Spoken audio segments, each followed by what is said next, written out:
ഇന്ന് ഞാനിവിടെ ലീഡ് ചെയ്യുകയാണ്. ഇവിടെ ഞാൻ വിജയത്തിലേക്ക് പോയിക്കൊണ്ടിരിക്കുകയാണ്. ഇതും കോൺഗ്രസ്സുകാർക്ക് വളരെ വ്യക്തമായി അറിയാം.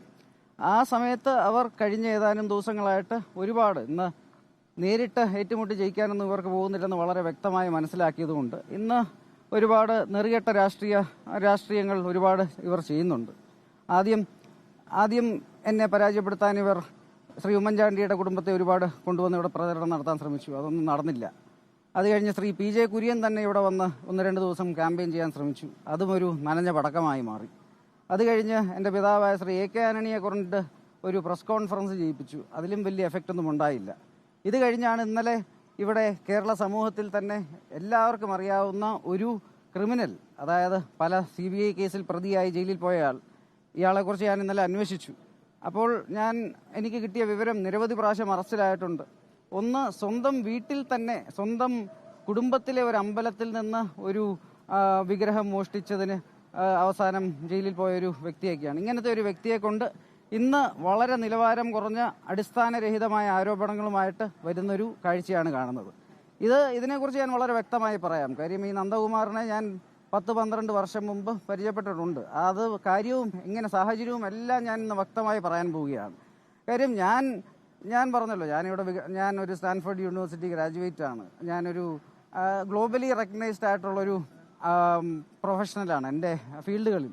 ഞാനിവിടെ ആ നിലവാരം വെച്ച് പുലർത്തി ഇവിടെ വികസനം, ഇവിടെ അവസരങ്ങൾ, ഇവിടെ ജനങ്ങളെ മുന്നോട്ട് കൊണ്ടുപോവുക, ഒരു പോസിറ്റീവ് രാഷ്ട്രീയമായിട്ട് വന്നപ്പോൾ അൺഫോർച്ചുനേറ്റ്ലി എനിക്കെതിരെ നിൽക്കുന്നവർ അത് ഒരു രീതിയിലും എന്നെ കൊണ്ടത് ചെയ്യിപ്പിക്കില്ല എന്നുള്ള വാശിയോടെ ഇന്ന് നെറികെട്ട രാഷ്ട്രീയ പ്രവർത്തനം നടത്തുകയാണ്. ഈ പി ജെ കുര്യനുമായിട്ടുള്ള പല കാര്യങ്ങളും ഇന്ന് പറയാനുണ്ട്. ഞാനത് വളരെ വ്യക്തമായി പറയാൻ പോവുകയാണ്. ഞാൻ ചെറുപ്പം മുതലേ കോൺഗ്രസ് രാഷ്ട്രീയം കണ്ട ഒരു വ്യക്തിയാണ്. കോൺഗ്രസ് കുടുംബത്തിൽ ജനിച്ചൊരു വ്യക്തിയാണ്. ശ്രീ എ കെ ആന്റണി എന്ന ഒരു വ്യക്തിയുടെ മകനായി ജനിച്ചതുകൊണ്ട് ഈ പറയുന്ന എല്ലാവരെയും ജനിച്ച അന്ന് തൊട്ട് ഞാൻ കാണുന്നതാണ്, കുര്യൻ സാർ ഉൾപ്പെടെ. അദ്ദേഹം എനിക്കൊരു കുടുംബാംഗത്തെ പോലെ തന്നെയായിരുന്നു ചെറുപ്പം മുതൽ. പക്ഷേ പല കാര്യങ്ങളും എനിക്ക് വളരെ വ്യക്തമായി അറിയാം. കേരള രാഷ്ട്രീയത്തിൽ, പ്രത്യേകിച്ച് കോൺഗ്രസ് രാഷ്ട്രീയം, കോൺഗ്രസ് രാഷ്ട്രീയം 10, 40, 50 വർഷമായി ഇത് വെറും കുതുകാൽ വെട്ടലിൻ്റെയും ചതിയുടെയും മാത്രം ഒരു കേന്ദ്രമായി കുറേ നാളായിട്ട് ഇതാണ്. ഇതിൽ വളരെ പ്രമുഖമായ 3-4 ഇൻസിഡൻസ് നടന്നിട്ടുണ്ട്. 1990s അന്ന് ലീഡർ ശ്രീ കരുണാകരൻ സാർ, അദ്ദേഹം മുഖ്യമന്ത്രിയായിരുന്ന സമയത്ത് ഒരു ഇല്ലാത്ത കേസ് പറഞ്ഞ് അദ്ദേഹത്തെ രാജിവെപ്പിച്ചു.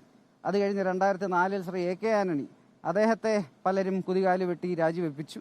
പിന്നെ 2013-14 സമയത്ത് ശ്രീ ഉമ്മൻചാണ്ടി, അദ്ദേഹം തുടർഭരണത്തിലേക്ക് വരുന്ന സമയത്ത് കോൺഗ്രസ്സുകാർ തന്നെ അദ്ദേഹത്തിൻ്റെ കുതികാൽ വെട്ടിച്ച് ആ തുടർഭരണം ഇല്ലാതാക്കി.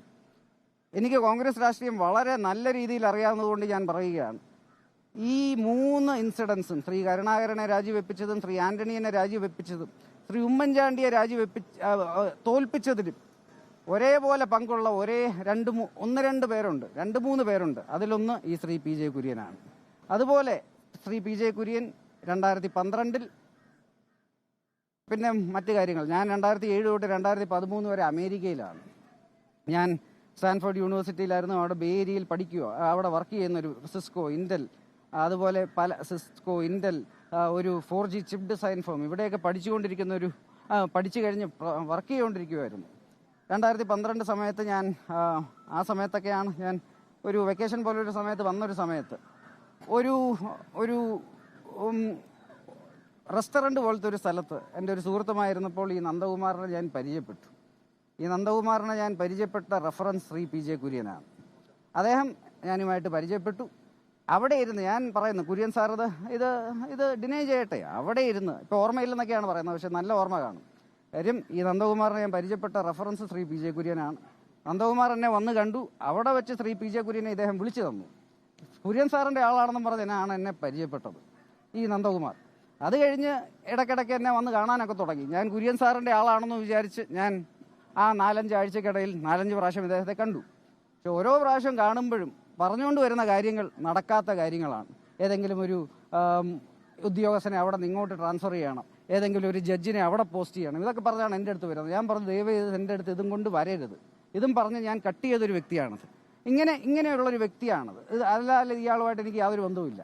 പിന്നെ 10 വർഷം കഴിഞ്ഞ് ഞാൻ മറ്റൊരുപാട് കാര്യങ്ങൾ എനിക്ക് കുറച്ച് മാന്യതയുള്ള കാരണം മാത്രം ഞാൻ പറയാത്തതാണ്. കുര്യൻ സാറിനൊരു കേസുണ്ടായിരുന്നു, വളരെ നിങ്ങൾക്ക് എല്ലാവർക്കും അറിയാവുന്നൊരു കേസാണ് ഇത്. പിന്നെ പലരും എന്നോട് പറഞ്ഞപ്പോഴാണ് ഞാൻ അറിയുന്നത് ഈ കേസ് ഒത്തുതീർപ്പാക്കിയത് ഈ നന്ദകുമാറാണ്. ഇത് ഞാൻ ഇന്ന് എൻ്റെ മാന്യത കാരണം ഞാൻ ആ നിലവാരത്തിലേക്ക് പോകുന്നില്ല. വേറൊരു അവസരം വന്നാൽ ഞാനത് വ്യക്തമായി നിങ്ങളുടെ അടുത്ത് ഞാൻ പറയാം. ഞാൻ ഇന്നൊന്നും പറയുന്നില്ല. ഞാൻ ആവശ്യമുണ്ടെങ്കിൽ ഞാൻ നിങ്ങൾക്ക് തെളിവ് സഹിതം ഞാനെല്ലാം തരാം.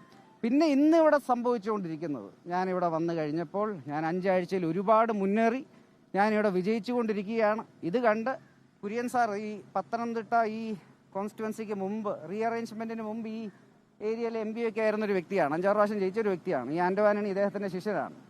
ഇപ്രാവശ്യം ഞാനിവിടെ ജയിക്കാൻ പോവുകയാണെന്ന് വളരെ വ്യക്തമായി മനസ്സിലാക്കിയതോടെ ഇദ്ദേഹത്തിൻ്റെ അനുയായി നന്ദകുമാറുമായിട്ട് ഇന്ന് വെറും നെറുകെട്ട ഒരു രാഷ്ട്രീയം കളിക്കുകയാണ് ഈ PJ കുര്യൻ.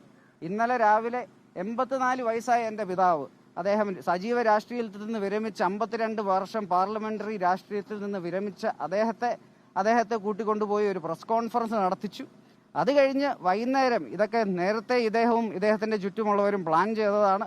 പണ്ട് ശ്രീ കെ കരുണാകരനെയും ശ്രീ ഉമ്മൻചാണ്ടിയും AK ആന്റണിയും ചതിച്ച പോലെ ഇന്നലെ ഒരിക്കൽ കൂടെ AK ആന്റണിയെ ചതിക്കാനുള്ളൊരു ശ്രമമാണ് ഇന്നലെ നടത്തിയത്. അതായത് AK ആന്റണിയെ ഉൾപ്പെടെയുള്ളവരെ വെറുതെ ആവശ്യമില്ലാതെ തേജോവധം ചെയ്യാൻ വെറുതെ അടിസ്ഥാനരഹിതമായ ഓരോ കാര്യങ്ങളും പറഞ്ഞ് ഇന്നലെ വന്നു.